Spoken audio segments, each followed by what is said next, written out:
प्रिय विद्यार्थियों, इस ई व्याख्यान में आज हम अमेरिकी संविधान की संशोधन प्रणाली का अध्ययन करेंगे। संविधान में संशोधन की प्रणाली का वर्णन संविधान की धारा 5 में किया गया है। संविधान में संशोधन की समस्त प्रक्रिया के दो भाग हैं। पहला, संशोधन प्रस्ताव का प्रस्तुतिकरण और दूसरा है संशोधन प्रस्ताव का पुष्टिकरण। सबसे पहले हम बात करते हैं पहले भाग की, जो संशोधन प्रस्ताव के प्रस्तुतिकरण से संबंधित है। संविधान में संशोधन के लिए प्रस्ताव प्रस्तुत करने की दो पद्धतियां हैं। इनमें से किसी एक पद्धति का प्रयोग किया जाता है। कांग्रेस के दोनों सदन अपने 2/3 बहुमत से संशोधन प्रस्ताव प्रस्तावित कर सकते हैं, और जब दोनों सदनों द्वारा प्रस्ताव 2/3 बहुमत से प्रस्तावित होता है तब ही उसे पुष्टिकरण के लिए प्रस्तुत किया जाता है। दूसरी पद्धति के अंतर्गत संविधान में संशोधन का प्रस्ताव राज्य भी रख सकते हैं, किंतु इसके लिए जरूरी है 2/3 राज्यों की विधानसभाएं कांग्रेस से प्रार्थना करें कि संविधान में अमुक संशोधन होना चाहिए। इस स्थिति में कांग्रेस एक सम्मेलन आमंत्रित करेगी, और अगर यह सम्मेलन उस प्रस्ताव का समर्थन करे तो संशोधन प्रस्ताव का प्रस्तुतिकरण पूर्ण माना जाएगा।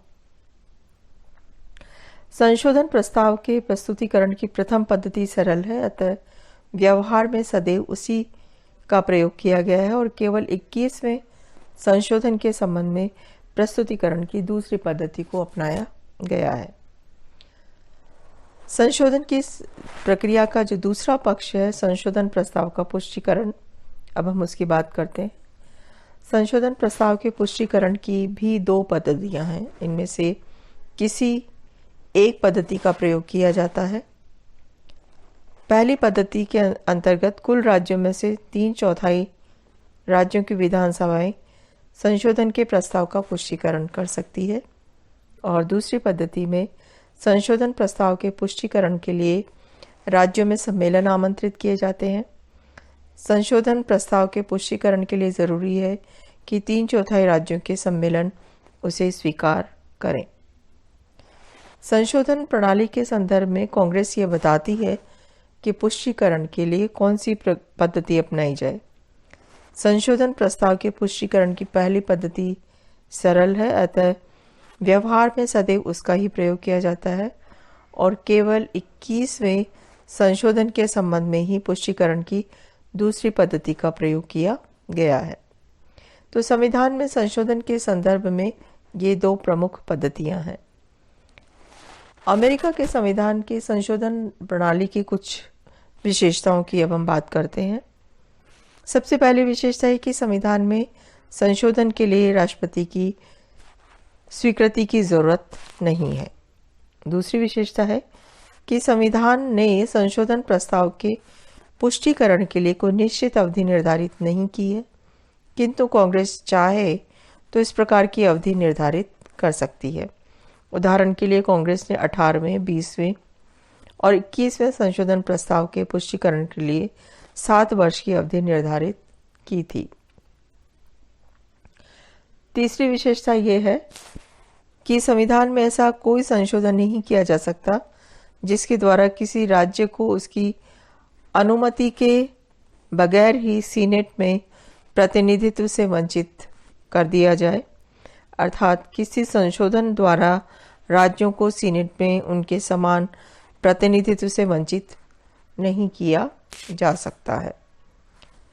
चौथी विशेषता है कि संशोधन प्रणाली संघीय शासन की भावना के अनुरूप है।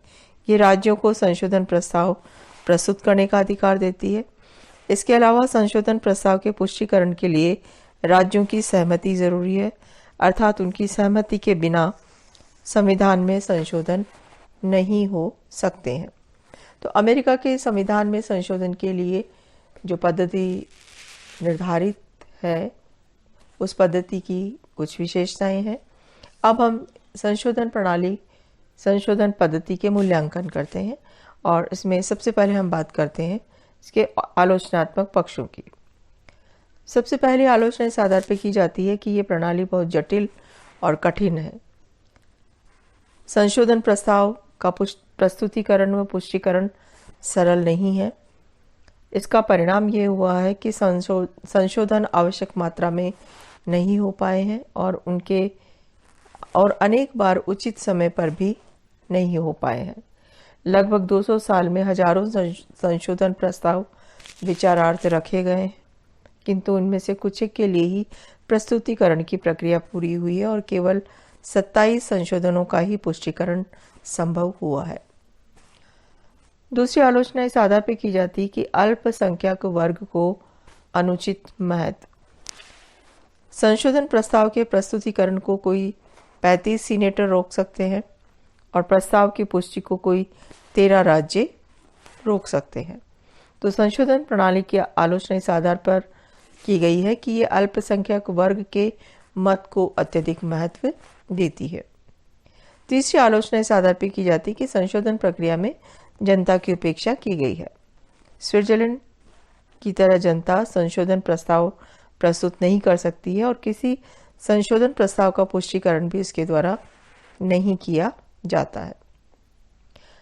लेकिन इस आलोचना का जब हम निष्पक्ष दृष्टि से मूल्यांकन करते हैं तो संशोधन प्रणाली की आलोचना उचित नहीं है, क्योंकि अमेरिका जैसे विशाल आकार एवं जनसंख्या वाले राज्य में संशोधन के बारे में जनता को अधिकार देना संभव नहीं है।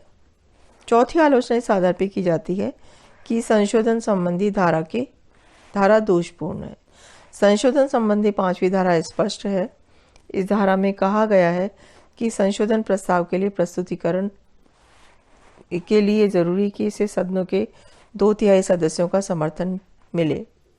यहाँ ये स्पष्ट नहीं होता है कि 2/3 सदस्य संख्या कुल सदस्यों के संदर्भ में है या उपस्थित सदस्यों के संदर्भ में।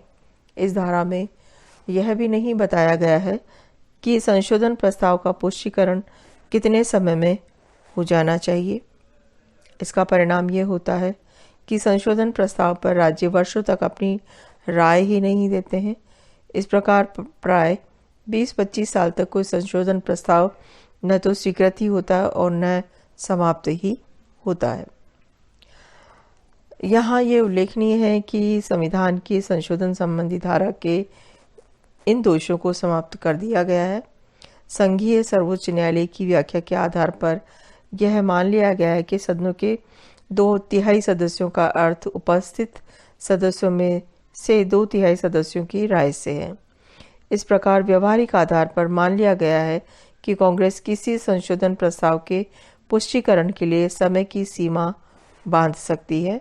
उदाहरण के लिए कांग्रेस ने 18वें, 20वें और 21वें संशोधन के पुष्टिकरण के लिए 7 वर्ष का समय निश्चित किया था। निष्कर्ष रूप में कहा जा सकता है कि यद्यपि संविधान में संशोधन की प्रणाली काफ़ी कठोर है, किंतु अमेरिकी विद्वान व जनता इससे संतुष्ट है और इसके कई कारण हैं। कि सबसे पहला कारण तो ये कि संशोधन प्रणाली की कठोरता के बावजूद महत्वपूर्ण व आवश्यक मामलों में संशोधन संभव हुआ है। दूसरे पक्ष यह है कि संशोधन प्रणाली की कठोरता से लाभ हुआ है, इसे संविधान को नष्ट होने से बचाया है। तीसरा पक्ष यह है कि अगर कभी संशोधन प्रणाली की कठोरता के कारण संविधान में संशोधन नहीं हो पाया तो भी संविधान का विकास रुका नहीं है और राष्ट्र को हानि भी नहीं हुई है। इस स्थिति में संविधान के विकास एवं परिवर्तन के लिए अन्य व्यवहारिक तरीके जैसे संविधियां, कार्यपालिका, न्यायपालिका, व्याख्या व प्रथाओं द्वारा विकास आदि अपनाए गए हैं और इसी आधार पर ग्रिफिथ का कहना है कि इस कठोर संविधान ने व्यवहार में आश्चर्यजनक लचीलापन दिखाया है। अतः व्यवहार में जनता को संशोधन प्रणाली की कठोरता व जटिलता के प्रति कोई शिकायत नहीं है।